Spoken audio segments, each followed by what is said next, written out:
कैसे जमी खा गई नौजवान कैसे कैसे কত বাদশাহী তো মাটির নিচে শেষ হয়ে গেল কত জমিনই তো কত যুবককে অস্তিত্বহীন করে দিল এটাই সত্য আজল নে না ছোড়া কেসরা না দারা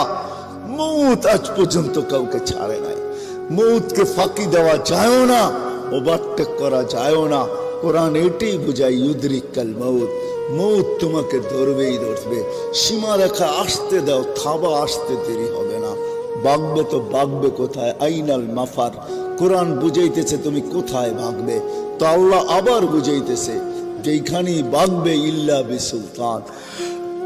আমার রাজত্বের বাহিরে তোমার যাওয়ার ক্ষমতা নাই যদিও নাকি পালাও তুমি আকাশেতে লাগিয়ে সিঁড়ি লাগায় আকাশে চলে গেল লাভ হবে না কারণ আল্লাহ নিজেই বলতেছে আনা মা কুম আইনা মা কুনতুম তোমরা যেখানে